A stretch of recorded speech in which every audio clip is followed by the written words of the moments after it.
নিম্নচাপের জেরে ঝাড়গ্রাম জেলা জুড়ে প্রবল বৃষ্টি। ডুলুং নদীর ওপর থাকা কজওয়ের ওপর বইছে জল। 20টি গ্রামের মধ্যে যোগাযোগ প্রায় বিচ্ছিন্ন। জলমগ্ন জেলার বিভিন্ন এলাকা।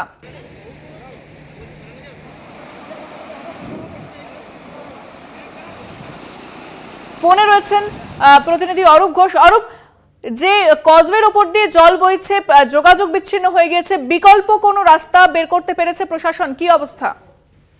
দেখো, এক নাগাড়ে যেভাবে বৃষ্টি হচ্ছে তাতেই ডুলুং নদীর উপর থাকা যে কজওয়ে, সেই কজওয়ের উপর বইছে একটানা জল। ফলে চরম সমস্যার মধ্যে পড়তে হচ্ছে থেকে শুরু করে যানবাহন চালকদের। ইতিমধ্যে জামবনি যোগাযোগ পুরো বিচ্ছিন্ন। কিন্তু যে এই রাস্তার বিকল্প যে রাস্তা রয়েছে, সেই রাস্তায় যেতে হলে মানুষজনকে ঘুরপথে কম করে 40 থেকে 50 কিমি যেতে হয়। ফলে এই রাস্তাটি একটি গুরুত্বপূর্ণ রাস্তা। ফলে এই রাস্তার উপর যে কজওয়ে রয়েছে, সেই কজওয়েটি জলমগ্ন হয়, চরম সমস্যায় ভুগছে গ্রামবাসীরা। এলাকার বাসিন্দাদের বক্তব্য, দীর্ঘদিন ধরে সেই কজওয়েটিকে সেতু নির্মাণের দাবি তুলেছে প্রশাসনের কাছে, কিন্তু বারংবার প্রশাসনকে জানিয়েও কোনো সমস্যার সমাধান হয়নি।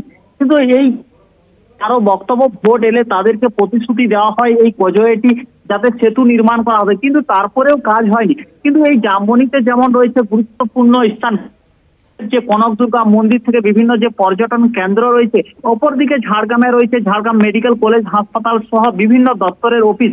ফলে মানুষজনের একটি গুরুত্বপূর্ণ রাস্তার পর এই কজওয়ের পর জল বইতে থাকায় যোগাযোগ বিচ্ছিন্ন হয়ে যায় নাজেহাল সাধারণ মানুষজন। এমনকি নদী তীরবর্তী যেসব চাষের জমি রয়েছে, সেই চাষের জমিও জলমগ্ন।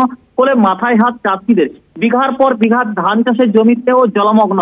রীতিমতো যেভাবে একনাগাড়ে বৃষ্টি হচ্ছে, তাতেই কিন্তু চরম সমস্যায় ভুগতে হচ্ছে সাধারণ মানুষজনকে।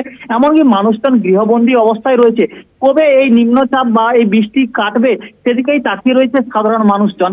ইন্দ্রাণী দে, ধন্যবাদ অরূপ।